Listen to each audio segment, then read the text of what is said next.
Hi hello welcome to SS productions competitive hub అండి.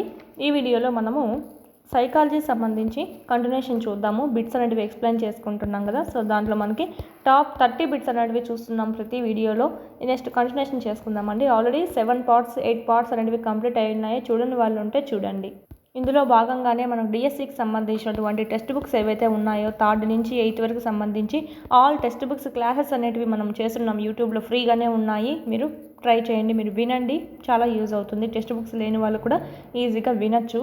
Every subject ఏదైతే ఉందో, science అయితేనేమి, తెలుగు అయితేనేమి, ఇంగ్లీష్ అయితేనేమి, మ్యాథ్స్ అయితేనేమి, మీకు మొత్తం అర్థమయ్యే విధంగా బేసిక్స్ నుంచి కూడా మీకు ఎక్స్ప్లెయిన్ చేయడం అనేది జరిగింది. అక్కడ మీకు క్లాసెస్ అనేటివి, అక్కడ క్లాసెస్ వినండి. మన యాప్లో టెస్ట్ సిరీస్ అనేటివి ఉన్నాయండి. ఇక్కడికి వచ్చి ఆన్లైన్ టెస్ట్లు అనేవి ప్రాక్టీస్ చేసుకోండి. అక్కడ క్లాసెస్ వినండి, ఇక్కడికి వచ్చి టెస్ట్ కనుక ప్రాక్టీస్ చేసుకున్నట్టయితే మీకు ఇన్ టైంలో సిలబస్ కంప్లీట్ అవుతుంది. బిట్ మిస్ అయ్యే అవకాశం అయితే ఉండదు. ఇక్కడ కూడా మీకు ఎలా ఉంటుందంటే క్లాస్ వైజ్ లెసన్ వైజ్ ఉంటుందండి. ఇక్కడ మనకు ఫస్ట్ క్లాస్ 7th క్లాస్ అనుకుంటే 7th సైన్స్కి సంబంధించి ఫస్ట్ లెసన్, సెకండ్ లెసన్, ఈ విధంగా లెసన్ వైజ్ ఉంటుంది. చాలా యూస్ఫుల్ అవుతుంది. సైకాలజీ చూసినట్టయితే మనకు టాపిక్ వైజ్ ఉంటుందండి. సైకాలజీ మెయిన్ టాపిక్స్ అభ్యసన సిద్ధాంతాలు, రక్షక తంత్రాలు, ఇలాంటివన్నీ ఆల్రెడీ క్లాసెస్ చెప్పున్నాను, చూడండి.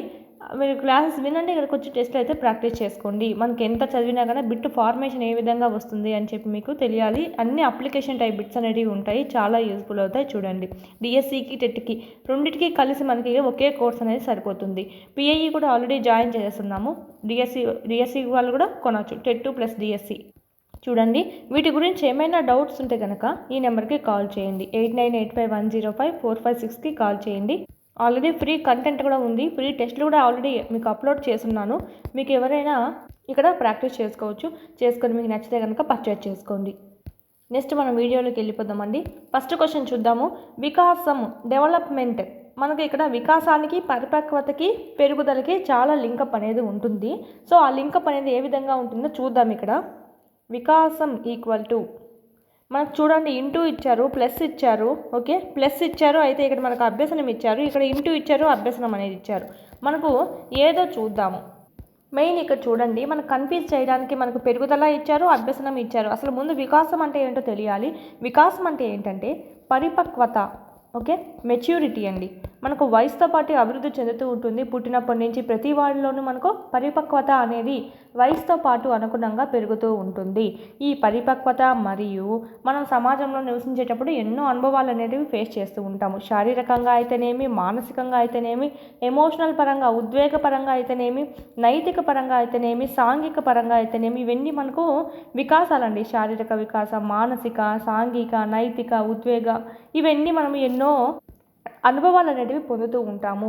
ఆ అనుభవాలు పొందడం ద్వారా సమాజంలో మనం ఎన్నో విషయాలు నేర్చుకుంటాము. అంటే మనం ఇక్కడ అభ్యసనం అనేది జరుగుతుంది వీటి వల్ల. ఓకే, ఈ పరిపక్వత వయసుతో పాటు మనకు అభివృద్ధి చెందేటువంటి అంతర్గత శక్తులు ఏవైతే ఉన్నాయో అవి, మరియు మన అనుభవం ద్వారా వచ్చినటువంటి అభ్యసనం ఏదైతే ఉందో, ఈ రెండింటిని మనకు కలుపుకునే మనకు వికాసం అనేది ఏర్పడుతుంది. ఆ రెండు కలుపుకునే మనకు మన జీవితంలో మనకి అభివృద్ధి అనేది జరగడం అనేది జరుగుతుందండి. ఈ రెండింటి మధ్య లింకప్ చూసినట్టయితే మనకు ప్లస్ కాదు, ఇంటూ అనేది రైట్ ఆన్సర్ అవుతుంది. ఎఫ్ ఆఫ్ పరిపక్వత ఇంటూ అభ్యసనము. పెరుగుదల కాదు, మళ్ళీ అభ్యసనం. పెరుగుదలకి దానికి పెరుగుదల అంటే ఏంటంటే ఒక వయసు వరకే ఉంటుందండి. ఇంత వయసు వచ్చిన తర్వాత ఆగిపోతుంది. లేదు, నీకు మొత్తం వయసు అంతా పెరుగుతూ ఉండాలి అంటే థర్డ్ చెట్టు అంత ఎత్తు అవుతారు. ఇంకెవరైనా సరే చనిపోయేంత వరకు ఇంకా పెరుగుతూనే ఉంటుంది శరీరం, అంటే థర్డ్ చెట్టు అంత ఎత్తు అవుతారండి. ఇంత వయసు అని చెప్పి ఉంటుంది, 21 or 25. సో ఈ విధంగా మనకు పెరుగుదల అనేది ఆగిపోవడం అనేది జరుగుతుంది కొంతవరకే. అదే మనకు పెరుగుదలకు వికాసానికి కూడా చాలా తేడా ఉంది. ఇక్కడైతే మనం పెరుగుదలను తీసుకోకూడదు, అభ్యసనం ఈజ్ ద రైట్ ఆన్సర్. అది కూడా మనకు ఇక్కడ మనకు పరిపక్వత ఇంటూ అభ్యసనం అనేది వేసుకుంటాం. Option 4 is the right answer. Most important. ఇక్కడ కూడా పెరుగుదల వేరు. మళ్ళీ పెరుగుదల కూడా మళ్ళీ 2 రకాలు ఉంది. అది కూడా ఏంటి, బాహ్య పెరుగుదల, అంతర్గత పెరుగుదల. బాహ్య పెరుగుదల అంటే బయటికి కనిపిస్తుందండి. మనం పొడవుగా, కొంతమంది వ్యక్తులు పొడవుగా ఉంటారు, కొంతమంది పొట్టిగా ఉంటారు, ఒకరు లావుగా ఉండవు. సో ఇవన్నీ మనకు బాహ్య పెరుగుదల కిందికి వస్తుంది. అంతర్గత పెరుగుదల అంటే మన అంతర్గతంగా అవయవాలు ఉన్నాయి కదా, లోపల అవయవాలు ఏవైతే ఉన్నాయో వాటి పెరుగుదల. మూత్రపిండాలు, గుండె, చర్మం కూడా ఒక అవయవమే. సో చర్మం అంట ఇలాంటివన్నీ మన లోపల ఉన్నటువంటి అవయవాలు ఏవైతే పెరుగుతాయో వాళ్ళనే మనము అంతర్గత పెరుగుదల అని చెప్తాం. అవి ఒక వయసు వరకు వచ్చిన తర్వాత పెరుగుదల ఆగిపోతుందండి. మన జీవితాంతం ఇంకా పెరుగుతూనే ఉండదు. అందుకే మనకు పెరుగుదల అనేది ఒక వయసుతో పాటు మనకు ఆగిపోవడం జరుగుతుంది. కానీ పరిపక్వత అలా కాదు. పరిపక్వత వయసుతో పాటు ప్రతి ఒక్కరిలోనూ వయసుతో పాటు అభివృద్ధి చెందుతుందండి. వీటికి ఎలాంటి అభ్యసనము శిక్షణ అవసరం లేకుండానే మనలో కొన్ని అంతర్గత శక్తులు ఏవైతే ఉంటాయో ఈ వయసుకు అనుగుణంగా వాటంతా అవే పెరిగిపోతూ ఉంటాయి. వాటినే మనం మెచ్యూరిటీ అంటాము. ఓకే, నెక్స్ట్ వికాసం అంటే ఏంటంటే మనకు జీవితాంతం జరిగేటువంటి ప్రక్రియగా చెప్పొచ్చు. మనం పుట్టినప్పటి నుంచి చనిపోయేంత వరకు, ఓకే, తల్లి గర్భంలో ఉన్నప్పటి నుంచి సమాధిలోకి వెళ్ళేంత వరకు మనము ఏదో ఒక విషయం నేర్చుకుంటూనే ఉంటాము. దాంట్లో వికాసం చెందుతూనే ఉంటాము. ఓకే, అది మనకు వికాసం నిరంతర ప్రక్రియ అని చెప్పుకోవచ్చు. Most important. నెక్స్ట్ డెఫినేషన్స్ ఇచ్చి కూడా మనకు అడుగుతుంటారు కన్ఫ్యూజ్ చేయడానికి. కన్ఫ్యూజ్ కాకూడదు. పెరుగుదలకి పరిపక్వతకి వికాసానికి చాలా డిఫరెన్స్ ఉంది ఇప్పుడు చెప్పినట్టుగా. నెక్స్ట్ క్వశ్చన్ చూద్దాము. తల్లిదండ్రుల అభిప్రాయం ప్రకారము మొండిగా మూర్ఖంగా ప్రవర్తించే పిల్లల దశ. తల్లిదండ్రుల అభిప్రాయం ప్రకారము ఈ కింది ఏ దశలో వాళ్ళు మొండిగా ప్రవర్తిస్తారు, మూర్ఖంగా ప్రవర్తిస్తారు చెప్పండి. ఇక్కడ మనకు కామెంట్ చేయండి. కింద ఆప్షన్స్ మీరు ఫస్ట్ క్వశ్చన్ అని చెప్పి కామెంట్ చేయండి, సెకండ్ క్వశ్చన్ అని చెప్పి కామెంట్ చేయండి. లాస్ట్లో మీరు కౌంట్ చేసుకోండి 30 మార్క్స్కి ఎన్ని వచ్చాయని చెప్పి, అది కూడా కామెంట్ చేయండి. మీకు తెలుస్తుంది ఎంత మాత్రం ఆన్సర్ చేయగలుగుతున్నారు అనేది. ఈ విధంగా క్లాస్ వైజ్ టెస్ట్లు అయితే మన దగ్గర అందుబాటులో ఉన్నాయని ఇక్కడే మీకు మార్క్స్ కూడా చూపించేస్తుంది. ఎగ్జామ్ రాసిన తర్వాత మీ మార్క్స్ గ్రేడ్ చూపిస్తుంది. లాస్ట్లో మనకు వ్యూ సొల్యూషన్స్ అని ఉంటుంది పైకి స్క్రోల్ చేసినట్టయితే రాసిన తర్వాత. ఓకే, ఈ వ్యూ సొల్యూషన్స్ కనుక క్లిక్ చేసినట్టయితే మీరు ఏ క్వశ్చన్ రైట్ పెట్టారు, ఏది రాంగ్ పెట్టారు, దానికి రైట్ ఆన్సర్ ఏంటి అనేది కూడా మీకు ఇక్కడ చూపిస్తుంది. ఈ విధంగా ఎన్నిసార్లు అయినా ప్రాక్టీస్ చేసుకోవచ్చు. ఫస్ట్ టైం రాసిన దానికి సెకండ్ టైం రాసిన దానికి మీకు జంబ్లింగ్ అయింటాయి ఆప్షన్స్ కూడా. ఓకే, మీకు సేమ్ ఆప్షన్సే ఏం అలాగే ఆర్డర్ అనేది అలాగే ఉండదు. ఆప్షన్స్ అనేటివి జంబ్లింగ్ అయి ఉంటాయి. సో మీరు కనుక్కొని పెట్టాల్సి ఉంటుంది. ఈ విధంగా మీరు అన్లిమిటెడ్ అటెంప్ట్స్ అండి ఎన్ని మార్కులైనా రాసుకోవచ్చు. చూడండి చాలా తక్కువ ప్రైస్లో ఉంది. టైం తక్కువ ఉంది. ఇంకా మనకు టెట్ డిఎస్సి ఒకేసారి వదిలేస్తుంటే చాలా టైం తక్కువ ఉంటుంది. రెండింటికి మధ్య గ్యాప్ అనేది చాలా తక్కువ ఉంటుంది. సో తీసుకున్నారంటే క్లాస్ వైజ్ లెసన్ వైజ్ మొత్తం కవర్ అవుతుందండి. బిట్స్ అనేటివి మిస్ కాకుండా మీకు కవర్ అవ్వడం అనేది జరుగుతుంది. According to the feedback from parents, the stage where individual exhibits temper tantrums. ఏ దశలో? Options. Option 2 is the right answer. పూర్వ బాల్య దశ అండి. ఇక్కడ పిల్లవాళ్ళు చాలా మొండిగా ఉంటారు, మూర్ఖంగా ప్రవర్తిస్తూ ఉంటారు. తల్లిదండ్రులకి చాలా కోపం తెప్పిస్తూ ఉంటారు, చాలా మొండిగా తయారు చేసి. ఏదైనా ఇవ్వాలంటే ఇవ్వాల్సిందే, ఇచ్చిందాక మొండి పట్టుకొని కూర్చొని ఉంటారు. పూర్వ బాల్య దశ అండి. Next question. శిశు వికాసం యొక్క ఖచ్చితమైనటువంటి దశ. శిశు వికాసం యొక్క ఖచ్చితమైన దశ. The precise direction of infant development. వికాస నియమాలండి. వికాస నియమాలు ఆల్రెడీ వీడియో చేస్తున్నాను చూడండి. ప్లేలిస్ట్ అనేది ఉంది మన ప్లేలిస్ట్లో. వికాస నియమాల్లో భాగంగా కంపల్సరీ బిట్స్ అనేటివి వస్తాయి. సో ఇది మనకు దాని నుంచి వచ్చిందే. శిశు వికాసం యొక్క ఖచ్చితమైన దిశ. ఆప్షన్స్. శిరస్సు నుంచి పాదాభిముఖము, శరీర కేంద్రం నుంచి శరీర భాగాలకు. దీనే మనము పాదాభిముఖ వికాసం అంటాం. అంటే తల నుంచి పాదాల వరకు మనకు వికాసం అనేది జరగడం జరుగుతుందని చెప్పి. శరీర కేంద్రం నుంచి శరీర భాగాలకు అంటే సమీప దూరస్థ వికాసం అంటాము. మనకు బొడ్డు భాగం ఏదైతే ఉందో దీని నుంచి మనకు పొట్ట నుంచి మొత్తం మనకి లవంగా చుట్టుపక్కల అంతా మనకు అభివృద్ధి అనేది చెందడము. అంటే ఇక్కడి నుంచి మనకు తీసుకెళ్ళే అభివృద్ధి అనేది శరీర కేంద్రం నుంచి శరీర భాగాల కన్నా అభివృద్ధి కానీ చెందిందంటే కనుక దాన్ని మనము సమీప దూరస్థ వికాసం అంటాము. శిరస్సు నుంచి పాదాభిముఖం అంటే పాదాల వరకు పాదాభిముఖ వికాసం అని చెప్పి అంటాము. Option 3 is the right answer. ఇవన్నీ మనకు జంబ్లింగ్ ఇచ్చారు. శరీర భాగాలకు కాదు, శిరస్సు నుంచి పాదాల లాస్ట్ వరకు అండి. శరీర భాగాల నుంచి మధ్య భాగానికి కాదు, మధ్య భాగం నుంచి శరీర భాగాలకి. ఈ విధంగా మిమ్మల్ని కన్ఫ్యూజ్ చేయడానికి ఇస్తారు చూడండి. Option 3 is the right answer అండి. నెక్స్ట్ క్వశ్చన్ చూద్దాము. వికాస దశలు అనేటివి మోస్ట్ ఇంపార్టెంట్. వికాస నియమాలు. వికాస దశలు అంటే మనకు శైశవ దశలో పిల్లవాడు ఏ విధంగా ఉంటాడు, ఏమని పిలుస్తాము, ఆ పిల్లవాడి యొక్క దశని ఏమని పిలుస్తాము. పూర్వ బాల్య దశలో పిల్లవాడు ఏ విధంగా ఉంటాడు, ఓకే, ఆ దశని మనం ఏ విధాలుగా పిలుస్తాము. పూర్వ ముఠా దశ అని కూడా పిలుస్తాం కదా, సో ఆ విధంగా ఆ పేర్లు కూడా అడుగుతారు. నెక్స్ట్ ఉత్తర బాల్య దశ, కౌమార దశ అనేది చూసుకుంటాము. ఓకే, నెక్స్ట్ క్వశ్చన్ చూద్దాం. లాటిన్ భాషలో పర్సోనా అనగా. In Latin language persona means. Latin భాషలో పర్సోనా అనగా అసలు పర్సోనా పదం దేనికి, దీని నుంచి పర్సోనా అనేటువంటి వర్డ్ నుంచి ఏ పదం ఉద్భవించింది? పర్సనాలిటీ. ఓకే, మూర్తిమత్వము. పర్సనాలిటీ అనే పదము పర్సోనా అనేటువంటి డాష్ పదం నుంచి రావడం జరిగింది అని అడుగుతారు. లాటిన్ పదం నుంచి రావడం జరిగింది. పర్సోనా అనగా అర్థం ఏమిటంటే ముసుగు, మాస్క్ అంటాం. Option 2 is the right answer. ఈ విధంగా ఎమోషన్ గురించి అడుగుతారు. ఎమోవిర్ అనేటువంటి లాటిన్ వర్డ్ నుంచి రావడం జరిగింది. నెక్స్ట్ మోటివేషన్, మొవిరే అనేటువంటి లాటిన్ వర్డ్ నుంచి రావడం జరిగింది. ఇవి కూడా మనకు most important. Option 2 is the right answer దీనికైతే. నెక్స్ట్ క్వశ్చన్, కోల్బర్గ్ నైతిక వికాస సిద్ధాంతంలోని దశల సంఖ్య. టెలిగ్రామ్ గ్రూప్లో జాయిన్ అయి ఉండండి. నిన్ననే నేను క్వశ్చన్ కూడా షేర్ చేశాను, ఈ విధంగా కూడా అడుగుతారని చెప్పి. టెలిగ్రామ్ గ్రూప్లో జాయిన్ అవ్వండి. మీకు మెయిన్ ఇంపార్టెంట్ క్వశ్చన్స్ ఏవైతే ఉన్నాయో టెస్ట్లు కూడా మీకు అక్కడ పెట్టడం అనేది జరుగుతుంది. కింద ఇచ్చిన లింక్ అనేది జాయిన్ అవ్వండి. Number of stages in Kohlberg moral development theory. వికాస సిద్ధాంతంలో దశల సంఖ్య ఎంత అంటే ఈ కోల్బర్గ్ గారు చెప్పినటువంటి దశల సంఖ్య ఎంత? ఆప్షన్స్ కన్ఫ్యూజ్ కాకూడదు ఇక్కడ మీరు.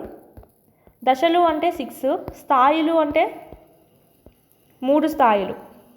ఓకే, పూర్వ సాంప్రదాయక స్థాయి, సాంప్రదాయక స్థాయి, ఉత్తర సాంప్రదాయక స్థాయి.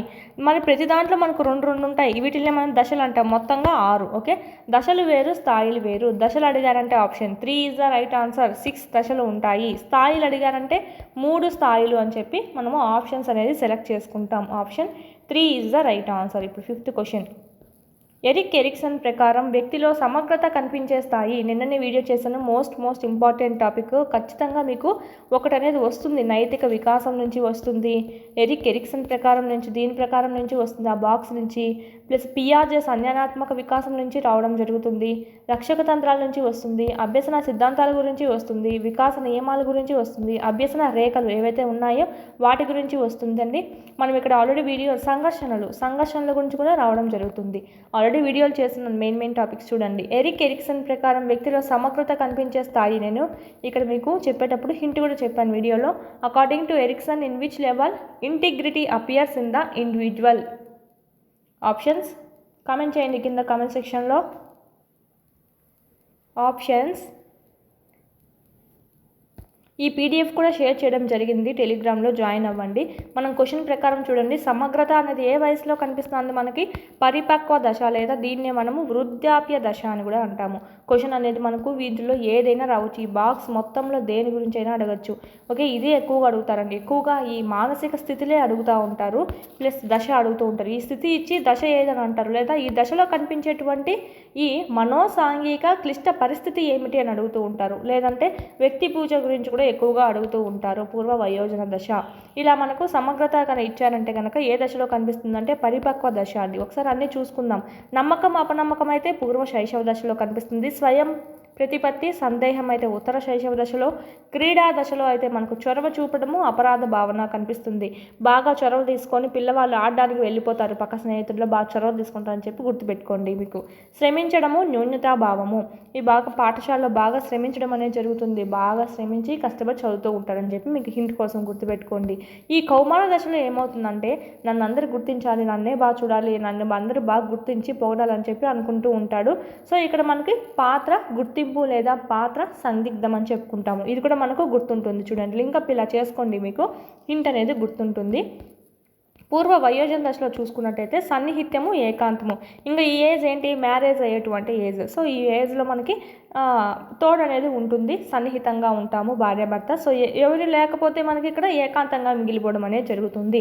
ప్రతిదానికి మనకి ఇక్కడ రివర్స్ వస్తుందండి. అందరికీ పాజిటివ్గానే వస్తుందని లేదు కదా. సో అందుకే అపనమ్మకం, స్వయం ప్రతిపత్తి, సందేహం. ఆ విధంగానే సన్నిహితంగా ఉండడం, ఏకాంతంగా ఉండడం. సో ఈ విధంగా కూడా ఇవ్వడం జరిగింది. మీకైతే హింట్ అయితే ఇది 20 to 30 ఏజ్ ఉంటుంది పూర్వ వయోజన దశ. ఇదైతే మనకు మ్యారేజ్ ఏజ్ కదా. సో ఇట్లాగ మీరు హింట్ లింక్ గుర్తుపెట్టుకోండి. ఇక్కడ మనకు స్వచ్ఛమైన ప్రేమ కనిపిస్తుంది కాబట్టి మనం ఇక్కడ ప్రేమ అని చెప్పేది ఇక్కడ తీసుకుంటామండి. ప్రేమ అనగానే కౌమార దశలో పెట్టడం అనేది జరగదు. కౌమార దశలో కనిపించేటువంటి గుణం లేదా లక్షణం ఏది అంటే విశ్వసనీయత.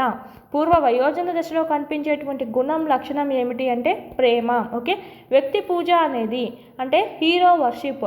ఒకరు ఏమైనా వాళ్ళ స్టైల్ కానీ వాళ్ళది హీరోస్ మనం చూస్తూనే ఉంటాం కదా, హీరోస్ కానీ హీరోయిన్స్ కానీ వాళ్ళని చూస్తూ ఉంటాం కదా, మనకి ఏమన్నా వాళ్ళ ప్రవర్తన నచ్చినా వాళ్ళు నచ్చినా కానీ మనం ఏం చేస్తాము, ఎక్కడ చూసినా వాళ్ళ పేర్లు రాసుకోవడం, వాళ్ళ ఫోటోని అంటించుకోవడం, ఈ విధంగా చేస్తూ ఉంటాం. దాన్నే మనము వ్యక్తి పూజ అని అంటాము.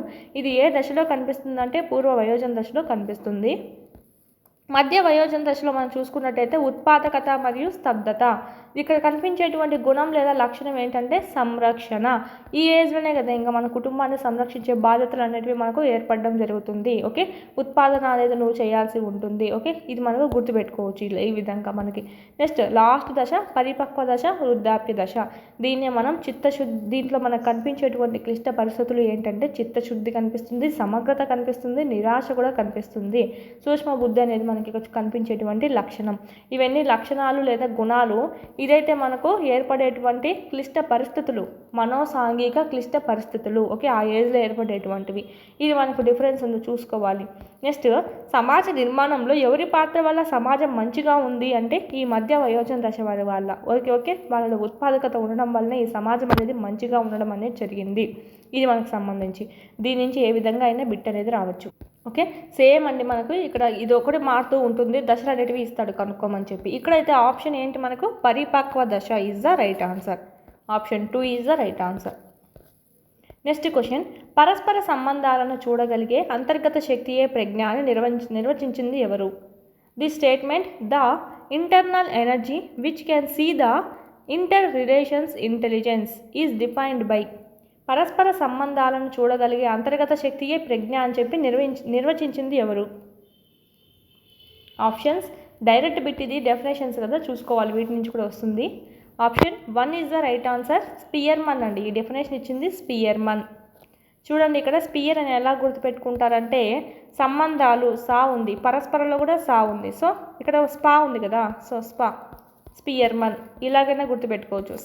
స్పా ఉంది, సా ఉంది, సో స్పియర్మెన్. ఈ విధంగా మనము హింట్ గుర్తుపెట్టుకోవడానికి యూజ్ అవుతుంది.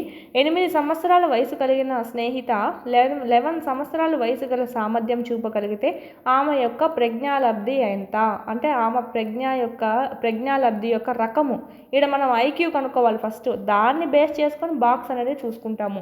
ఈ బాక్స్ కూడా మోస్ట్ ఇంపార్టెంట్ అండి. ఐక్యూని బేస్ చేసుకొని వాళ్ళు ఏ దశలోకి వస్తారు అనేది మనం ఇక్కడ చూసుకుంటాము. ఇది కూడా మనకి ఎగ్జామ్స్లో అడుగుతారు, చూద్దామండి. ఫస్ట్ ఆఫ్ ఆల్ మనము ఐక్యూ కనుక్కోవాలంటే ఫార్ములా ఏంటి? Mental age by chronological age. మానసిక వయసు బై శారీరక వయసు. Mental age by chronological age into 100. మానసిక ఏజ్ ఎంత అంటే మానసిక సామర్థ్యం ఎంత, శారీరక సామర్థ్యం అంటే ఏంటంటే పుట్టినప్పటి నుంచి మనకు వయసు ఎంచుకుంటూ వెళ్తాం కదా, 1 ఇయర్ దాటితే 1 ఇయర్ 2 ఇయర్స్ అలాగా మన ఏజ్ అనేది ఉంటుంది కదా. సో అది మనకి ఏంటంటే శారీరక వయసు అనేది అవుతుంది. అంటే 8 సంవత్సరాల వయసు కలిగినటువంటి స్నేహిత. ఓకే, అంటే ఆమె యొక్క శారీరక వయసు ఎంత? 8 సంవత్సరాలు. ఆమె పుట్టి 8 సంవత్సరాలు అయింది అన్నట్టుగా. ఓకే, ఇక్కడ 11 సంవత్సరాల గల సామర్థ్యం చూపగలిగితే ఈమె పుట్టిందేమో 8 ఇయర్సే అయింది, కానీ ఆమె సామర్థ్యం ఎలా ఉందంట? ఏదో 11 ఇయర్స్ పిల్లవాడు ఎలాగైతే వర్క్ చేస్తాడో అంటే ఆ సామర్థ్యాలు ఎలా ఉంటాయో ఆ పిల్లవాడికి డెవలప్మెంట్ ఆ విధంగా ఈమె బిహేవియర్ అనేది ఉందంట. అంటే సామర్థ్యాలు ఆ విధంగా ఉన్నాయంట. అది ఏమవుతుంది?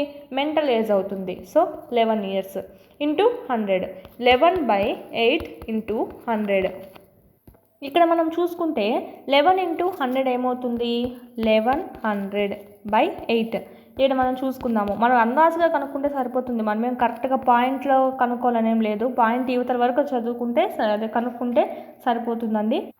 ఇది చూడండి 130తో వెళ్తుంది చూడండి. 130 ఇంటూ 8 ఎంత అవుతుంది?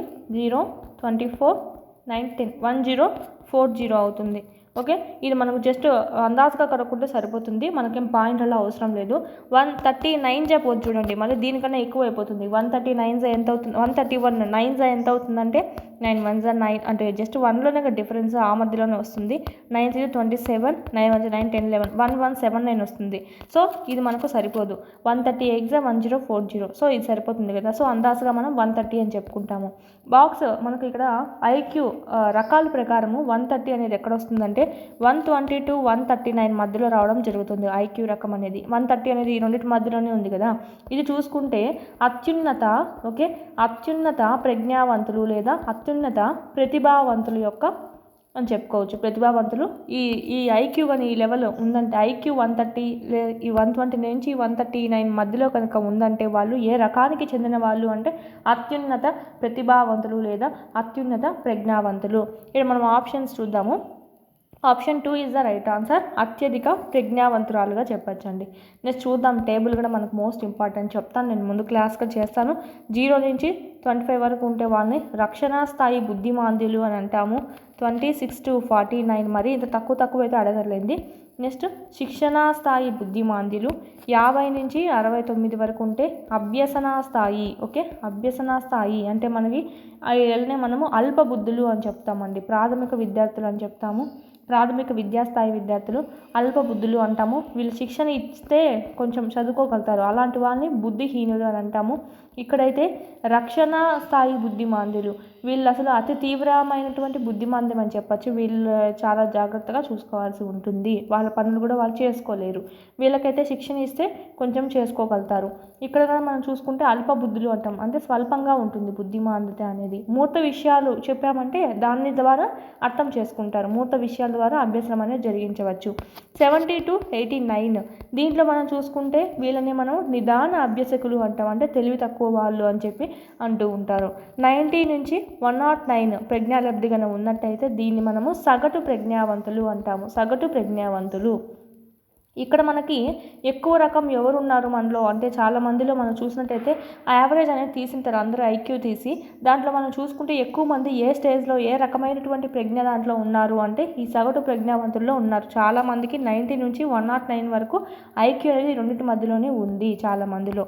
నెక్స్ట్ 110 నుంచి 119 ఇక్కడైతే మనకు ఈ ఐక్యూ కనుక ఇది ఉందంటే ఏ రకమైనటువంటి వాళ్ళు చెప్పుకుంటాం, ఉన్నత ప్రజ్ఞావంతులుగా చెప్పుకుంటామండి. 120 to 139 ఉంటే కనుక అత్యున్నత ప్రజ్ఞావంతులుగా చెప్పుకుంటాం. 140 కన్నా పైన ఉందంటే మనకు ఇక్కడ ప్రతిభావంతులు. ఓకే, వరదత్తులు అంటాం, గిఫ్టెడ్ చిల్డ్రన్స్ అంటాం, చాలా తెలివైన వాళ్ళు అని. మన శాస్త్రవేత్తలు అందరూ మనకు దీని కిందికి రావడం జరుగుతుంది. ఐన్స్టీన్ అయితేనేమి మిగతా వాళ్ళంతా మనకి 140 అబవ్ వాళ్ళకి ఐక్యూ ఉంటుందండి, వాళ్ళని మనం గిఫ్టెడ్ చిల్డ్రన్స్ అని అంటాము. ఇప్పుడు మనం చెప్పుకున్నదైతే మనకు 130 వచ్చింది కదా, 130 వచ్చింది కాబట్టి సో అత్యున్నత అని చెప్పి చెప్పుకుంటామండి. Option 2 is the right answer. ఈ విధంగా ప్రాబ్లం అనేది మనమే చేయాలి, దాన్ని బేస్ చేసుకొని రకం అనేది కనుక్కోవాలి. సృజనాత్మకత ప్రక్రియలోని దశలు సరైన క్రమము. Correct order for stages in creativity process. Options చూసినట్టయితే మనకి option 1 is the right answer. సన్నాహ దశ, దీన్నే మనం సంసిద్ధ దశ అని కూడా అంటాము. గుప్త స్థితి దశ, అంతరదృష్టి దశ, నిరూపణ దశ. మనం ఆల్రెడీ చెప్పుకున్నామండి మనం ప్రీవియస్ క్లాస్లో కూడా. సృజనాత్మకత ప్రక్రియలోని దశలు ఎన్ని ఉంటాయి అంటే 4 అనేటివి ఉంటాయి. ఈ దశలనే మనకు ప్రీవియస్ క్వశ్చన్ ఏమొచ్చిందంటే సృజనాత్మక దశలని కనుగొన్నది ఎవరు అని వచ్చారు. సో వల్లాస్ అండి, ఈ దశల్ని మనకు కనుగొన్నది ఎవరంటే ప్రతిపాదించింది మనకు తెలియజేసింది వల్లాస్ అనేటువంటి ఆయన. ఇక్కడ 4 దశల్ని ప్రతిపాదించడం జరిగింది. అది ఆర్డర్ ఏంటంటే సన్నాహ దశ, గుప్త స్థితి దశ, అంతర్దృష్టి దశ, నిరూపణ దశ. మోస్ట్ ఇంపార్టెంట్, ఇక్కడ మనకు జంబ్లింగ్ అనేది చేసే అవకాశం అయితే ఉంటుంది కాబట్టి చూడండి, అందరూ చాలామంది కన్ఫ్యూజ్ అవుతారు. చూద్దాం ఇక్కడ మనకు సన్నాహ దశ, దీన్నే మనం సంసిద్ధ దశ అని కూడా అంటాము. నేమ్స్ ఇలాగనే ఇవ్వచ్చండి, సన్నాహన ఇవ్వచ్చు, సంసిద్ధ అయినా ఇవ్వచ్చు. నెక్స్ట్ గుప్త దశనే మనం ఏమంటామంటే భావోత్పత్తి దశ లేదా పొదుగు దశ అని కూడా అంటాము. భావోత్పత్తి దశ లేదా పొదుగు దశ అని కూడా అంటాము. అంతర్దృష్టి దశని ఏమంటామంటే ప్రకాశ దశ అని కూడా అంటామండి. నెక్స్ట్ నిరూపణ దశని మనము పేరేం లేదు, దానికి ఆ విధంగానే ఉంటుంది.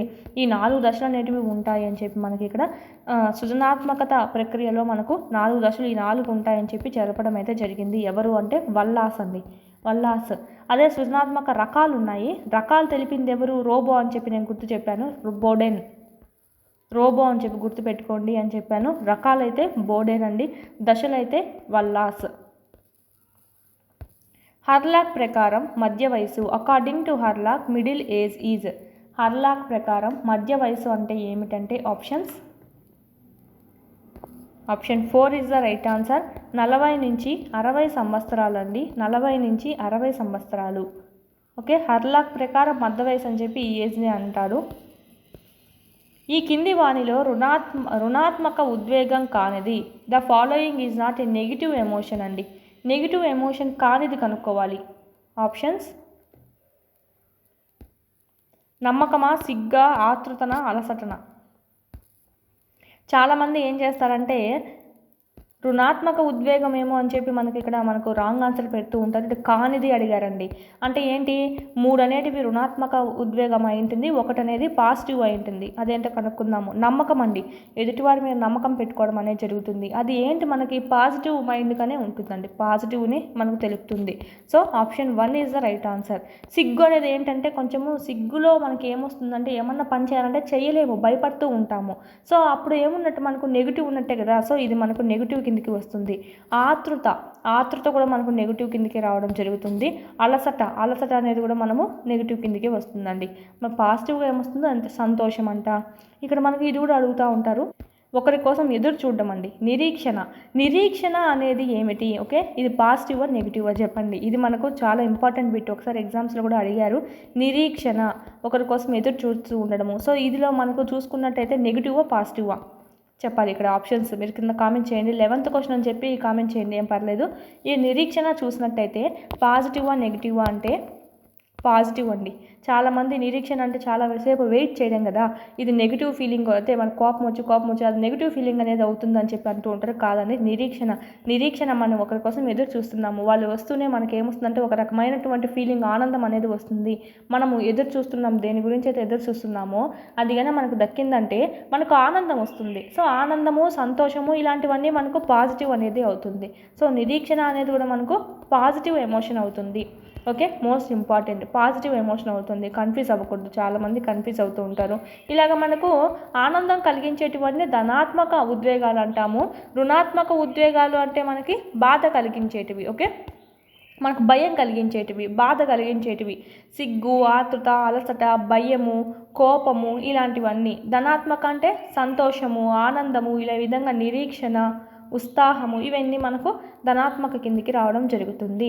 అభ్యసనం చాలా వేగంగా జరిగే దశ, the stage in which learning occurs rapidly. Already చేశాను వీడియో, అభ్యసన రేఖల గురించి కంపల్సరీ వస్తుందని చెప్పి. వీడియోస్ ఎవరైతే వినింటారో వాళ్ళు కరెక్ట్గా ఆప్షన్ చేయగలుగుతారు. ఆప్షన్ కామెంట్ చేయండి కింద.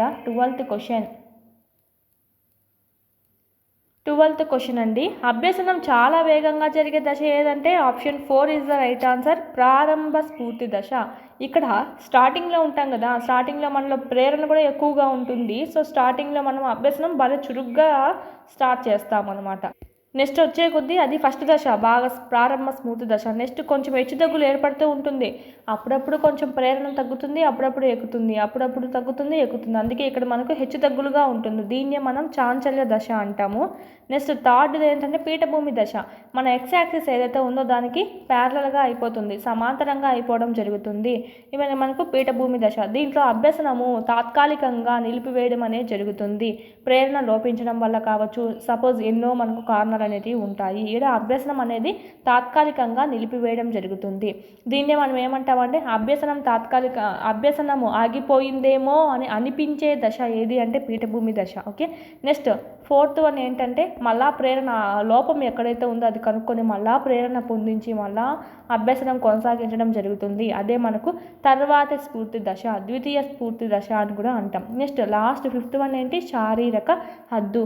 ఎవరికి శక్తి సామర్థ్యాలు అనుగుణంగా ఒక్కొక్కరికి ఒక్కొక్కటి అనేది ఉంటుంది. దీంట్లో మనం వైయక్తిక భేదాలు అనేవి చూస్తూ ఉంటామండి. ఒక్కొక్కరికి ఒక్కొక్క ఏజ్లో ఆగిపోవడం అనేది జరుగుతుంది అభ్యసనం అనేది. ఇది మనకు సంబంధించి దాన్ని మనం ఏమంటామంటే ఇంకొక విధంగా కూడా అడుగుతారు, అభ్యసనం పూర్తిగా ఆగిపోయే దశ అనేది అంటే శారీరక హద్దు అని చెప్పచ్చు. అభ్యసనం ఆగిపోయింది అని అనిపించే దశ. ఓకే, డిఫరెన్స్ చూడండి, ఆగిపోలేదు, ఇక్కడ ఆగిపోయింది అని అనిపించే దశ ఏది అంటే పీఠభూమి దశ. పూర్తిగా ఆగిపోయే దశ ఏదంటే శారీరక హద్దు. ఓకే, ఆప్షన్ దీనికైతే మనకు వేగంగా జరిగే దశ ఏది, option 4 is the right answer. Bus seat number గుర్తుపెట్టుకోవడంలోని స్మృతి, the memory in remembering bus seat number గుర్తుపెట్టుకోవడంలో ఉండేటువంటి స్మృతి ఏమిటి? ఆప్షన్స్ ఇక్కడ మనం చెప్పాను స్మృతి రకాలు ఏమేమి ఉన్నాయంటే మనకు క్రియాత్మక, తార్కిక, దీర్ఘకాలిక, స్వల్ప, శాశ్వత. దీర్ఘకాలికనే శాశ్వత అని కూడా అంటాము. స్వల్పకాలిక స్మృతి కిందికి వస్తుంది. Option 4 is the right answer. అంటే ఇక్కడ జస్ట్ మనము కొద్దిసేపు మాత్రమే గుర్తుపెట్టుకుంటాం. సినిమా హాల్కి వెళ్తే సినిమా హాల్ టికెట్ కూడా గుర్తుపెట్టుకోవడము, ఇది కూడా అంతే కదా. నీకు సీట్ దొరికినంత వరకు గుర్తుపెట్టుకుంటావు, సినిమా అయిపోయింది మళ్ళీ బయటకు వచ్చావు, మళ్ళీ నీకు గుర్తు అవసరం లేదు. ఓకే, అట్లా మనం మర్చిపోవడం జరుగుతుంది. ఇలాంటివన్నీ మనము స్వల్పకాలిక స్మృతుల కిందికి చెప్పుకుంటాము. దీర్ఘకాలిక స్మృతి అంటే శాశ్వతంగా గుర్తుంటాయి. ఓకే, ఇవి మనకు మన నేమ్ కావచ్చు, మన పర్సనల్ డీటెయిల్స్ కావచ్చు. ఓకే, ఇవన్నీ మనము చెప్పుకుంటామండి. నెక్స్ట్ తార్కిక అంటే మనం లాజికల్గా విషయాన్ని అర్థం చేసుకుంటూ మనం కన్నా అభ్యసించినట్టయితే అది గుర్తుంటుంది బాగా. సో అలాంటివి విషయాలు ఏమవుతాయంటే తార్కిక స్మృతి అవుతుంది. అంటే ఆ విధంగా నేర్చుకున్నావు కదా, ఇది చాలా ప్రభావవంతమైందండి ఇది మనకు. దీనికి రివర్స్ ఏంటి, బట్టి స్మృతి. బట్టి స్మృతి అంటే ఏంటి, అవగాహన అవసరం లేకుండా ఏదో చదివినామంటే చదివినాం అన్నట్టుగా చదువుతావు అనమాట. వల్ల వేసి చదువుతావు. చిన్నప్పుడు టేబుల్స్ చదువుతాం కదా, చిన్నప్పుడు టేబుల్స్ చదవడము ఇలాంటివన్నీ మనకి ఏమవుతాయంటే బట్టి స్మృతి కిందకి వస్తుంది. ఇది తార్కిక స్మృతికి, బట్టి స్మృతి ఫుల్ రివర్స్ అండి. నెక్స్ట్ క్రియాత్మక. దీంట్లో మనము పని నువ్వే చేస్తావు. ఒక కృత్యం ఏదైనా ఉంటే నువ్వు యాక్టివ్గా దాంట్లో పని చేసి మరి నువ్వు అభ్యసనం కనుక చేసినట్టయితే అది క్రియాత్మక స్మృతి అవుతుంది. అలాంటప్పుడు ఏమవుతుంది, నువ్వు అలా క్రియాత్మకంగా అభ్యసనం చేస్తే బాగా గుర్తుంటుంది కదా, దాన్నే మనం క్రియాత్మక స్మృతి అంటాం, ఆ గుర్తున్నటువంటి విషయాన్ని. నెక్స్ట్ నిష్క్రియాత్మక అంటే నీ ఇన్వాల్వ్మెంట్ ఏం లేకుండా ఉండడం అనేది జరుగుతుంది. అలాంటి విషయాలు కనుక గుర్తున్నట్టయితే అది మనకి నిష్క్రియాత్మక స్మృతి అవుతుంది. ఇది ఎక్కువ కాలం గుర్తున్నది, ఎప్పటికో ఒకసారి మర్చిపోవాల్సిందే. ఈ బట్టి స్మృతి కూడా మనకి అట్లాగే ఉంటుంది. ఇదండి మనకు సంబంధించి. నెక్స్ట్ ఇంకొకటి, ఇంకా మనము స్మృతి రకాలు అనేటివి కూడా మనం చూసుకుందాము. ఆల్రెడీ మనకు ఆల్మోస్ట్ ఇవే అడుగుతూ ఉంటారు ఎక్కువ. ఇక్కడైతే మనకు option 4 is the right answer అండి. ఇది కూడా అడుగుతూ ఉంటారు. ఇంకొకటి ఏంటంటే తక్షణ స్మృతి. ఓకే, తక్షణ స్మృతి. తక్షణ అంటే జస్ట్లో అండి. ఓకే, మరీ చాలా తక్కువ ఉంటుంది. 1 నుంచి ఓన్లీ 2 సెకండ్లు మాత్రమే గుర్తుంటుందండి. గుర్తుండడం అనేది ఉంటుంది. సపోజ్ ఏంటంటే నువ్వు దారిలో వెళ్తూ ఉన్నావు, దారిలో వెళ్తూ ఉన్నప్పుడు ఎంతోమంది మనకు ఎదురు వస్తూ ఉంటారు. సో జస్ట్ మనము గుర్తు పెట్టుకోకపోయినా కూడా జస్ట్ వాళ్ళ ఫేస్ అన్న చూస్తాం కదా, ఎదురుగా ఎవరు వస్తున్నారని. తర్వాత వాళ్ళట మనం దాటుకొని వెళ్ళిపోయిన తర్వాత మనకు గుర్తుండదు వాళ్ళ ఫేస్ అనేది అంతగా. ఏదో దగ్గరికి వెళ్ళి ఛాన్స్ అయిపు మాట్లాడితేనే నీకు మరుసటి రోజు కన్నా గుర్తుంటారు. కానీ జస్ట్ దారిలో వెళ్తూ ఉంటావు, ఎదురుగా ఎంతోమంది వెళ్తూ ఉంటారు, నేను దాటేసుకొని వెళ్ళిన తర్వాత వాళ్ళ ఫేస్ అనేది నీకు గుర్తుండదు. ఇలాంటివన్నీ ఏమవుతాయంటే 1 to 2 సెకండ్స్ మాత్రమే గుర్తుంటాయండి. నెక్స్ట్ ఇది మనకి ఏమవుతుంది, తక్షణ స్మృతి అవుతుంది. దీన్నే మనము సంవేదనా స్మృతి అని అంటాము, లేదా ఇంద్రియ చాలక స్మృతి అని కూడా అంటాము. సెన్సారీ మెమొరీ అంటామండి. Next 20 to 30 seconds 20 to 30 seconds గుర్తుంటుంది. ఇలాంటివన్నీ మనకు స్వల్పకాలిక స్మృతి కిందికి వస్తుంది. స్వల్పకాలిక స్మృతి. దీన్ని మనము తాత్కాలిక స్మృతి అని కూడా అంటాం. ఇక్కడ మనం చెప్పుకున్నట్టు సీట్ నెంబర్స్ గుర్తుపెట్టుకోవడము, bus seat numbers, cinema hall seat numbers, ఈ hall ticket exam numbers, hall ticket numbers ఉన్నాయి కదా, మన 10th అయితేనేమి, ఇంటర్ అయితేనేమి, ఎగ్జామ్స్ రాసినంత వరకు మాత్రమే గుర్తుపెట్టుకుంటావు. తర్వాత మళ్ళీ నీకు యథాతథిగా వస్తుంది. ఇలాంటివన్నీ. దీర్ఘకాలిక స్మృతి ఏ విధంగా ఉంటుందంటే లాంగ్ టర్మ్ లేదా పర్మనెంట్ మెమొరీ అంటాము దీర్ఘకాలిక స్మృతి లేదా శాశ్వత స్మృతిని. ఇందులో మనకి మన పర్సనల్ విషయాలు అయితేనేమి, రోజు మనము చేసేటువంటి అలవాటైనటువంటి పనులు అయితేనేమి మర్చిపోం కదా. సో అలాంటివన్నీ మనకి ఇక్కడ రావడం జరుగుతుంది. లేస్తాను బ్రష్ చేయడము, ఎవరైనా మర్చిపోతారా, ఎందుకు మర్చిపోము, అది ఒక అలవాట్లాగా మారిపోయింది. సో ఇలాంటి అలవాట్లు ఇలాంటివన్నీ మనకు దీర్ఘకాలిక స్మృతి కిందికి రావడం జరుగుతుంది. నెక్స్ట్ అండి చూద్దాం క్వశ్చన్. సాంఘిక సాంస్కృతిక దృక్పథం సిద్ధాంతాన్ని ప్రవేశపెట్టిన వారు ఎవరు? Socio cultural theory was introduced by. Options: సాంఘిక సాంస్కృతిక దృక్పథం. Option 3 is the right answer. దీన్ని వైగాట్స్కీ అండి. వైగాట్స్కీ గారు కనిపెట్టింది మనకి ఏంటంటే సాంఘిక సాంస్కృతిక అభ్యసన సిద్ధాంతం. ఇది మనకు నిర్మాణాత్మక వాదాన్ని బేస్ చేసుకొని రావడం జరిగింది. దీన్నే మనం నిర్మాణాత్మక వాదం, వ్యవస్థాపక వాదం అని కూడా అంటామండి. వైగాట్స్కీ కనుగొన్నటువంటి సాంఘిక సాంస్కృతిక అభ్యసన సిద్ధాంతం. ఓకే, ఈ దృక్పథం అంటే ఇలాంటి ఆలోచన మనకు థియరీ సిద్ధాంతం కనుగొన్నది ఎవరు అంటే మనకి ఇక్కడ వైగాట్స్కీ గారు అని చెప్పచ్చు. మోస్ట్ ఇంపార్టెంట్ ఇక్కడ కూడా మనకి ఈయన రాసినటువంటి బుక్స్ ఏంటంటే psychology of art, thought and language అనే బుక్స్ అనేటివి రాయడం జరిగింది. ఇతనే చెప్పింది మనకి ఇక్కడ. ఇది మనకు MKO ఉంది కదా, మోర్ నాలెడ్జబుల్ అదర్స్ అయితేనేమి, స్కఫోల్డింగ్ అయితేనేమి, JPD, okay, zone of proximal development, ఇలాంటివన్నీ మనం ఇక్కడ చూసుకోవడం అనేది జరుగుతుంది. మోస్ట్ ఇంపార్టెంట్ ఇది కూడా. ఇదన్నీ దీనికి మనకు సంబంధించి. నెక్స్ట్ చూద్దాము. ఇక్కడ మనకు తెలిసిందే కదా, ఎరిక్ ఎరిక్సన్ చెప్పుకున్నాం మనం ఆల్రెడీ. మనోసాంఘిక వికాస సిద్ధాంతం టేబుల్ అనేది చెప్పుకున్నాము. తారండైక యత్నదోష అభ్యసన సిద్ధాంతము, స్కిన్నర్ కార్యసాధక నిబంధన సిద్ధాంతం అండి. ఇంకా వైగాట్స్కి గారు సాంఘిక సాంస్కృతిక అభ్యసన సిద్ధాంతం లేదా నిర్మాణాత్మకవాదం అంటాం. దీన్ని మనము వ్యవస్థాపకవాదం అని కూడా అంటాము. మోస్ట్ ఇంపార్టెంట్, ఈ వాదం నిర్మాణాత్మకవాదం ఆధారంగానే NCF 2005 పాఠ్య పుస్తకాలు అనేటివి తయారు చేయడం అనేది జరిగింది. Most important. Next 15th question చూద్దాం. పావ్లోవ్ ప్రయోగంలో కుక్క 3వ దశలో గంట శబ్దానికి లాలాజలం అనేది స్రవించడం జరిగింది కదా. ఇందులో లాలాజలం స్రవించడం అనేది ఏమిటి? ఫస్ట్ ఆఫ్ ఆల్ చూసుకున్నట్టయితే మనకి ఫస్ట్ శాస్త్రీయ నిబంధన సిద్ధాంతంలో భాగంగా ఇవాన్ పావ్లోవ్ గారు కుక్క మీద పరిశోధన చేయడం అనేది జరిగింది. ఇక్కడ మనకి దాని గురించి క్లాసెస్ కూడా ఉన్నాయండి, చూడండి. ఆ క్లాస్ చూస్తే మీకు అర్థమవుతుంది. ఇక్కడైతే మనం చూద్దాము. గంట శబ్దానికి లాలాజలం స్రవించడం అండి. ఇక్కడ గంట శబ్దం ఏమవుతుంది? ఫస్ట్ దశలో అయితే ఏమవుతుందంటే గంట కొడతానే అది లాలాజలం ఇవ్వలేదు. ఆహారం పెడితేనే లాలాజలం ఇచ్చింది అది. సెకండ్ దశ ఏం చేశాడు? దాన్ని మనకు గంట కొట్టాడు, ఒక జస్ట్ 5 సెకండ్స్ గ్యాప్తో ఆహారం ఇచ్చాడు, ఆ కుక్క లాలాజలం ఇచ్చింది. ఈ విధంగా చేస్తూనే ఉన్నాడు. ఒక 5 సార్లు చేశాడు. చేసిన తర్వాత ఒక 1 అవర్ గ్యాప్తో 5 సార్లుగా అలా చేయడం జరిగింది. ఆ తర్వాత కుక్కకి ఏమర్థమైంది? థర్డ్ దశ అంటాం ఇది. కుక్కకు అర్థమైంది కదా. సో ఆ తర్వాత ఏమర్థమైంది దానికంటే గంట కొడుతూనే లాలాజలం ఇచ్చింది. అంటే గంట కొడతానే ఆహా నా బాస్ ఇంకా నాకు ఆహారం ఇస్తాడు అని చెప్పి గంట కొడతానే ఆ లాలాజలం అనేది ఇచ్చేసింది. ఇంకా ఆహారం పెట్టలేదు, ఇంకా పెడతాడు, రోజు ఇలాగే చేస్తున్నాడు. అదే ముందు టైం ఉంది కదా. సో ఇదే విధంగా చేస్తున్నాడు కదా, గంట కొడుతున్నాడు, ఆహారం ఇస్తున్నాడు కదా. సో అందుకని గంట కొడతానే ఇది లాలాజలం అనేది ఇవ్వడం అనేది జరిగింది. అంటే ఇక్కడ గంటకు లాలాజలం ఇచ్చింది. ఇదే మనకు 3వ దశలో అడిగారు. గంట శబ్దానికి లాలాజలం ఇచ్చింది కదా. ఇక్కడ లాలాజలం స్రవించడం అనేది ఏమిటి? ఈ విధంగా గంట అనేది ఏమవుతుందంటే మనకు కండిషనల్ స్టిములస్ అనేది అవుతుంది. అంటే ఇది ఈ ఇవాన్ పావ్లోవ్ పెట్టినటువంటి కండిషన్ ప్రకారం గంటకి మనకు లాలాజలం తెప్పించాలని అనుకున్నాడు కదా. ఇప్పుడు ఇది ఏమవుతుంది? కండిషనల్ స్టిములస్ అవుతుంది.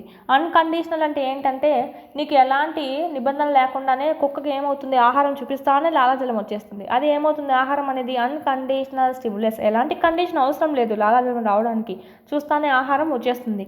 సో అది మనకు అన్కండిషనల్ అవుతుంది. ఆహారం గురించి కూడా అడుగుతారండి. ఆహారం అనేది కుక్కకి పెట్టినాడు కదా. సో ఈ ఆహారం అనేది అన్కండిషనల్ స్టిములస్సా, కండిషనల్ స్టిములస్సా, ఓకే, లేకుంటే అన్కండిషనల్ రెస్పాన్సా, ఇలాంటివన్నీ అడుగుతూ ఉంటారండి. ఇక్కడ మనం చూసుకున్నట్టయితే కండిషనల్ స్టిములస్ ఏమవుతుందంటే గంట అవుతుంది. దీనికి ఎలాంటి రెస్పాన్స్ వచ్చింది? కండిషనల్ రెస్పాన్స్ CR అనేది రావడం జరిగింది. లాలాజలం స్రవించడము. ఓకే, లాలాజలం స్రవించడము. నిబంధిత ఉద్దీపనకు నిబంధిత ప్రతిస్పందన అనేది రప్పించడం అనేది జరిగింది. అంటే ఇక్కడ ఆహారం లేకుండానే గంట కొడుతూనే కుక్క అనేది లాలాజలం అనేది స్రవించడం జరిగింది. ఇది నిబంధనతో పెట్టినటువంటిది. ఇది లాలాజలం కూడా ఈ నిబంధనకు వచ్చింది కాబట్టి సో ఇది కూడా మనకు నిబంధిత రెస్పాన్స్ అనేది అవుతుంది. ఇది మనకు సంబంధించి ఇక్కడ మనకు అడిగింది లాలాజలం స్రవించడం అనేది అనుకుంటే option 2 is the right answer. అదేవిధంగా ఇలా కూడా అడుగుతారు. 3వ దశలో గంట శబ్దానికి లాలాజలం స్రవించింది. ఇక్కడ గంట అనగా ఏమవుతుంది అంటే స్టిములస్ అవుతుందండి. కండిషనల్ స్టిములస్, ఇది ఉద్దీపన అవుతుంది. ఓకే, మనకు ఎదుటి వాళ్ళు మనకి ఇచ్చేది ఏంటంటే ఉద్దీపన. దాన్ని బేస్ చేసుకొని నువ్వు రెస్పాన్స్ ఇస్తావు కదా, పాజిటివ్ కానీ నెగిటివ్ కానీ ఏదైనా సరే. ఆ రెస్పాన్స్ అనేది ఏమవుతుంది? ప్రతిస్పందన అవుతుంది. సో ఇక్కడ కుక్కకు బయట నుంచి వచ్చింది ఏంటి? ఉద్దీపన. గంట అనేది ఉద్దీపన అవుతుంది. రివర్స్గా ఇది ఇచ్చింది ఏంటి? రెస్పాన్స్ లాలాజలము. సో ఇది మనకు కండిషనల్ రెస్పాన్స్ అనేది అవుతుంది. సో ఇది మనకు సంబంధించి శాస్త్రీయ నిబంధన సిద్ధాంతం. వీడియో ఒకసారి వినండి, క్లారిటీగా అర్థమవుతుంది. నెక్స్ట్ అండి, సోముకి మామిడి పండు తినాలనుంది, చెట్టు ఎక్కితే పడిపోతానే భయం అనేది కూడా ఉందంట. ఇందులో సోము పడే సంఘర్షణ నుంచి కూడా ఆల్మోస్ట్ మనకు ఖచ్చితంగా ఒకటైనా సరే వస్తుంది. చూడండి, వీడియో ఆల్రెడీ చేస్తున్నాను. ఆప్షన్ మనకి ఇక్కడ చూద్దాం. ఫస్ట్ సోముకి మామిడి పండు తినాలని ఉంది. ఓకే, పాజిటివ్, తనకి ఇష్టంగా ఉంది. చెట్టు ఎక్కితే పడిపోతాననే భయం ఉందంట. సో భయము ఇలాంటివన్నీ మనకి ఏమవుతాయి? పరిహార అవుతుంది, ఇంటి అవుతుంది. సో టిక్ అంటే ఉపగమ, ఇంటూ అంటే పరిహార. సో ఇప్పుడు ఏమవుతుంది? ఇది ఉపగమ పరిహార సంఘర్షణ. Option 1 is the right answer. ఒకటేమో ఇష్టమైనటువంటి విషయము, ఒకటేమో ఇష్టం లేదు, అంటే భయంతో కోయలేకపోతున్నాడు. So negative. So option 1 is the right answer. Videos వినండి, ఇక్కడికి వచ్చి టెస్ట్ సిరీస్ అయితే ప్రాక్టీస్ చేసుకోండి. ఇక్కడ మీకు ఆల్రెడీ సైకాలజీ కూడా అప్డేట్ చేస్తున్నాము. వీడియోస్ వినండి, టాపిక్ వైజ్ మీకు ఇక్కడ టెస్ట్లో అప్డేట్ అయిపోయి ఉన్నాయి కాబట్టి మీరు ఇక్కడ ప్రాక్టీస్ చేసుకోవచ్చు. ఈ విధంగా టాపిక్ వైజ్ మీకు కంప్లీట్ అవ్వడం జరుగుతుంది. ఒక క్లారిటీగా ఉంటుందండి మీకు కూడా. 3rd నుంచి 8th వరకు సంబంధించి కూడా టెస్ట్ సిరీస్ అవైలబిలిటీలో ఉన్నాయి. మీరు టెక్స్ట్ బుక్స్ చదవండి, ఇక్కడికి వచ్చి ఆన్లైన్ టెస్ట్లు అయితే ప్రాక్టీస్ చేసుకోండి. ఈ విధంగా 9th 10th link topics, psychology, విద్యా దృక్పథాలు, methodology, current affairs, try methods, ఈ విధంగా టాపిక్ వైజ్ కూడా మీరు ఇక్కడ ప్రాక్టీస్ అనేది చేసుకోవచ్చు. టెట్ డిఎస్సి రెండింటికి యూజ్ అయ్యే విధంగా మీకు ఇక్కడ అప్లోడ్ చేయడం అనేది జరిగింది. ఫర్దర్ ఇంకా యాడ్ అవుతూనే ఉంటాయి. న్యూ సిలబస్ ఏవైనా ఉంటే కనుక ఇంకా యాడ్ అవుతూనే ఉంటాయండి. ఆల్రెడీ ఫ్రీ కంటెంట్ ఉంది, ఒకసారి ట్రై చేయండి. ఓకే, నచ్చితేనే పర్చేజ్ చేసుకోండి. దీని గురించి ఏమైనా డౌట్స్ ఉంటే కనుక స్క్రీన్ మీద కనిపిస్తున్న ఈ నెంబర్కి కాల్ చేయండి. నెక్స్ట్ చూద్దాం. రాజు పరీక్షలో అపజయం పొందానని తలుపును గట్టిగా కొట్టాడు. ఈ రక్షక తంత్రాన్ని ఇలా అంటారు. రాజు kicked the door due to fail in examination. This defense mechanism is called. Defence mechanism అంటే రక్షక తంత్రం అండి. ఓకే, ఈ రకమైనటువంటి రక్షక తంత్రాన్ని మనం ఏమంటామంటే, రాజు పరీక్షలో ఫెయిల్ అయినాడండి. ఆ ఫెయిల్ అయిన కోపం దేని మీద చూపించాడు? ఆ వాకిలి ఉంది కదా, ఆ వాకిలిపై కొట్టాడంట. ఒకరి మీద కోపం ఒకరి మీద చూపించేశాడు. ఆప్షన్స్ 2. అత్త మీద కోపం దొత్త మీద చూపించడము అనే సామెత చెప్పుకున్నాం కదా మనం, విస్థాపన కిందికి వస్తుంది. ఇది కూడా అంతే. ఫెయిల్ అయినాడు అని చెప్పి పోయి వాకిలి మీద చూపించాడు. ఆ ఇన్విజిలేటర్ కరెక్ట్ చేసిన ఆయన మీద కదా చూపించాలి, కాదు వాకిలి మీద చూపించాడు. సో ఇది మనకు అత్త మీద కోపం దొత్త మీద చూపించినట్టు. Option 2 is the right answer. Already మిగతావి కూడా మనం చేసుకొని ఉన్నామండి, చూడండి ఒకసారి, బాగా అర్థమవుతుంది. ఆ ఉదాత్తీకరణ అంటే సమాజంలో ఆమోదం కాని విషయాన్ని ఆమోదంగా చేసుకోవడం అనేది జరుగుతుంది తన ప్రయత్నాల ద్వారా. అదేమంటే ప్రేమలో ఫెయిల్ అయినటువంటి వ్యక్తి ప్రేయస్ మీద కవితలు రాస్తూ ఉండి అట్లా కవితలు రాసి రాసి రాసి గొప్ప కవిగా అయిపోవడం జరుగుతుంది. ఇది మనకు ఉదాత్తీకరణ కిందకి వస్తుంది. నెక్స్ట్ విస్థాపనం అంటే అత్త మీద కోపం తుత్త మీద చెప్పుకున్నాం. స్వైర కల్పన, పగటి కళలు కనడం అండి. ఇది చాలా ఈ రక్షక తంత్రాల్లో అన్నింటిలో కల్లా మనకు ప్రమాదకరమైనది, విరివిగా ఉపయోగించకుండా ఉండేది, ఉపయోగించకూడదు ఇలాంటివన్నీ. అలాంటి రక్షక తంత్రం ఏదైనా ఉందా అంటే అది ఇది ఒకటే అండి, స్వైర కల్పన. ఓకే, నెక్స్ట్ ప్రక్షేపణం అండి. దీన్నే మనం ఇంగ్లీష్లో ఏమంటామంటే ప్రొజెక్షన్ అంటాము. అంటే తప్పు అనేది నీలో ఉన్నప్పటికీ పక్కన వాళ్ళ మీద దోసేస్తావు. అంటే తప్పు అనేది మనకంటే తమలో ఆమోద్యం కాని విషయం ఏదైనా ఉందంటే కనుక అది పక్కన వాళ్ళ మీద దోసేయడం, ఎదుటి వారి మీద నెట్టేస్తావు. ఏరా నువ్వు కాపీ కొడుతున్నావు ఎగ్జామ్లో అన్నామంటే, నేనే కాదు విద్యార్థులు వీళ్ళ పక్కన వాళ్ళు కూడా కొడుతున్నారు చూడండి అని అనడము. అంటే నీదొకటే కాకుండా పక్కన వాళ్ళ మీద కూడా తోసేయడం అనేది జరుగుతుంది. ఇది ప్రక్షేపణం అండి. ఇది మనకు సంబంధించి. నెక్స్ట్ అది విస్తారం అనేది చూసుకుందాం. One of the following is a primary need. కింది వాటిలో ఒకటి ప్రాథమిక అవసరము. ప్రాథమిక అవసరం ఏదండి మనకి అంటే, ప్రాథమిక అవసరం ఏంటంటే అది లేకపోతే నువ్వు చనిపోవడం జరుగుతుంది. సో అలాంటివి అనుకుంటాం అన్నమాట. ఆప్షన్ 1 అండి, నీరు అండి. నీళ్ళు లేకపోతే చనిపోవడం జరుగుతుంది. నీరు అయితేనేమి, ఆహారం అయితేనేమి, బట్ట, ఓకే, వస్త్రం, ఈ రెండు మనకు ప్రాథమిక అవసరం అయితే ఈ వస్త్రం కానీ, బట్ట కానీ, లేదంటే ఇల్లు కానీ, ఓకే, విద్య కానీ, ఇలాంటివన్నీ సెకండరీ నీడ్ అవుతాయి. అంటే ఫస్ట్ నీకు ప్రాణాలతో బతుకుండాలంటే ఏం కావాలి? నీరు, ఆహారము, గాలి కావాలి, ఊపిరి కూడా పీల్చుకోవాలి కదా. సో ఈ 3 మనకి ఏమవుతాయంటే ప్రాథమిక అవసరాలు అయితే. నెక్స్ట్ తర్వాత నువ్వు చూసుకునేటువంటిది ఏంటంటే మనకు సెకండరీ నీడ్ అనేది అవుతుందండి. బట్టలంట, ఇల్లు అంట, విద్య అంట, ఇలాంటివన్నీ. నెక్స్ట్ చూద్దాము. ఇప్పుడు చూస్తున్న దానిని గతంలో ఎక్కడో చూసినట్టు అనిపించడాన్ని ఇలా చెబుతారు. The feeling the things which we are seeing now are already seen is called. అప్పుడప్పుడు మనకు అందరికీ అనిపిస్తూనే ఉంటుంది. ఇప్పుడు చూసింటాం కదా, ఆ విషయాన్ని మనం ఎక్కడో ఈ సిచ్యువేషన్ ఎక్కడో చూశాను నేను పాస్ట్లో అని అనిపిస్తూ ఉంటుంది. సంథింగ్ కదా, మన కళ అయినా కనుండొచ్చు, ఎప్పుడైనా అయి ఉండొచ్చు అండి. కొన్నిసార్లు కళలు ఏమి రాకుండానే కొన్నిసార్లు అనిపిస్తూ ఉంటుంది.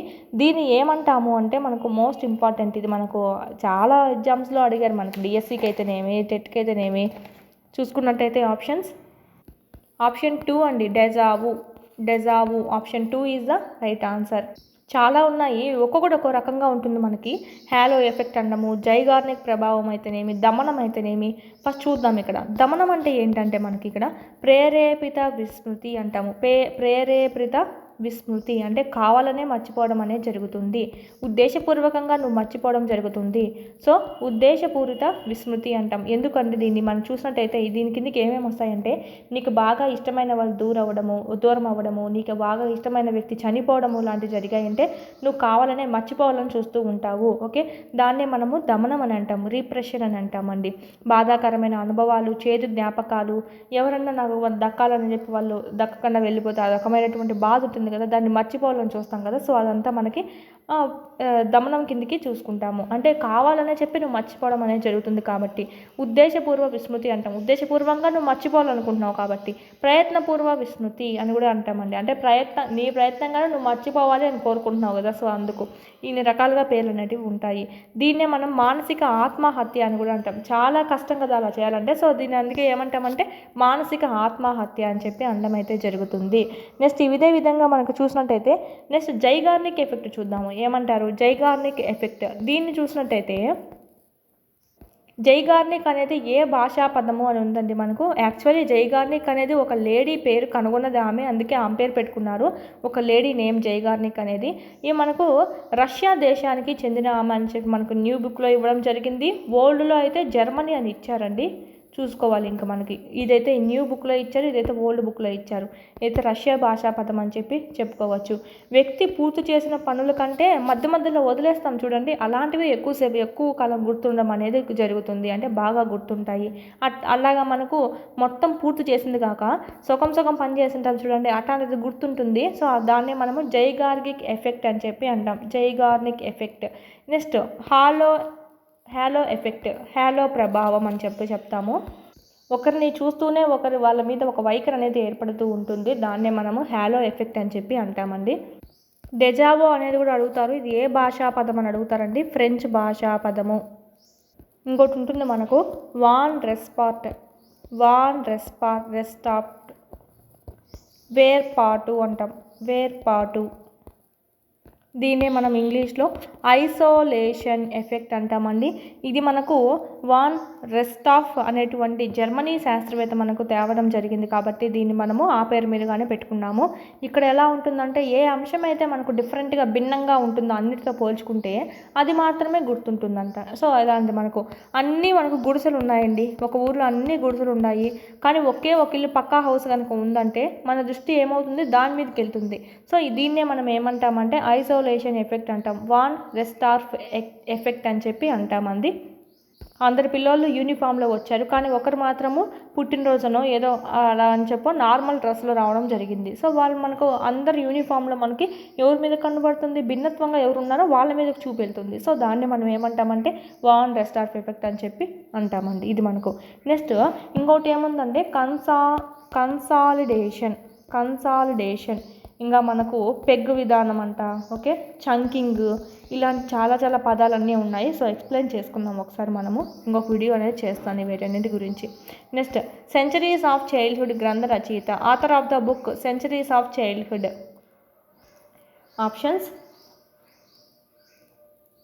Option 1 is the right answer. Philippe Aries అండి, ఫిలిప్ ఎరీస్. ఒక వ్యక్తి బాగా డ్రైవింగ్ చేయగలడు, అయితే ఈ నైపుణ్యం కంప్యూటర్ అభ్యాసంలో ఎటువంటి ప్రభావం చూపకపోవడం అనేది.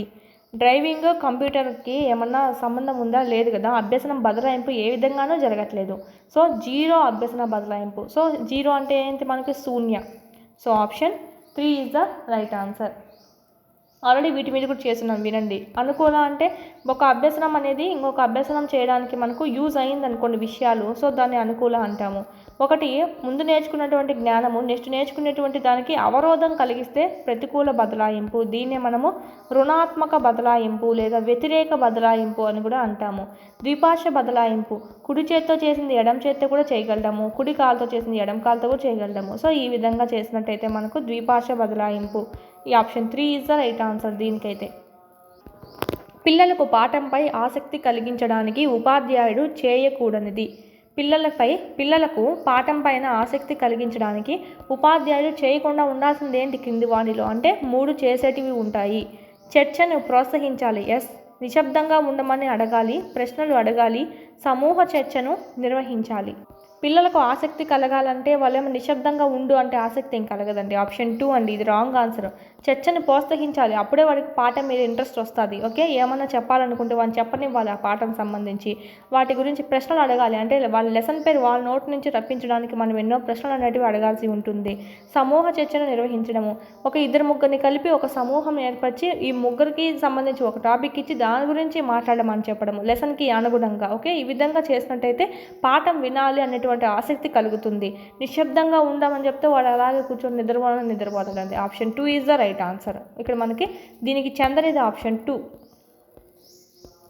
కింది వానిలో 5E అభ్యసన నమూనాలో లేనిది. One of the following is not related to 5E learning strategies. 5E అన్నిటికీ ఈనే వచ్చింది చూడండి. దీంట్లో లేనిది అడిగారు. అభ్యసన నమూనాల్లో లేనిది ఆప్షన్ 4. దీంట్లో లేనిది ఏంటంటే అభ్యాసం, ఎక్సర్సైజ్ అనేది లేదు. నిమగ్నము, అన్వేషించడము, మూల్యాంకనము, ఎంగేజ్, ఎక్స్ప్లోరు, ఎవాల్యుయేట్. 5E స్ట్రాటజీస్లో మనకు భాగంగా ఎంగేజ్, ఓకే, ఎక్స్ప్లోరు, ఇంకొకటి ఎక్స్ప్లెయిన్, వివరించాలి, ఎక్స్ప్లెయిన్ చేయగలగాలి. నెక్స్ట్ ఎవాల్యుయేట్ అంటే మూల్యాంకనం వస్తుంది. నెక్స్ట్ ఇక్కడ ఏముంటుందంటే మనకు ఎలాబొరేట్, బాగా ఎలాబొరేట్గా అన్నట్టు, అంటే విస్తీర్ణంగా అన్నట్టుగా, మనకు ఎక్కువగా అన్నట్టుగా. సో ఇది మనకు 3 ఈలు ఇక్కడ ఉన్నాయి. ఇంకా మాకు 2 ఈలు ఏంటంటే ఎక్స్ప్లెయిన్, ఎలాబొరేట్ అండి. ఓకే, వీటన్నిటిని కలిసి మనం 5E లెర్నింగ్ స్ట్రాటజీస్ అంటామండి. Most important. దీనిలో లేనిదేది ఎక్సర్సైజ్ అనేది లేదండి. Okay, option 4 is the right answer.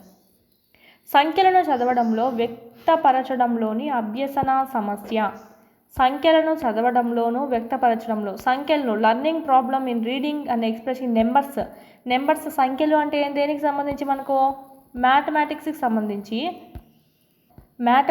సంబంధించి ఏమైనా సంఖ్యలు వ్యక్తపరచడం కానీ, చదవడం కానీ, క్యాలిక్యులేషన్స్ చేయడంలో కానీ, ఇలాంటివన్నిట్లో వాడు ఇబ్బంది ఎదుర్కొంటుంటే దాన్ని ఏమంటామంటే option 1 is the right answer.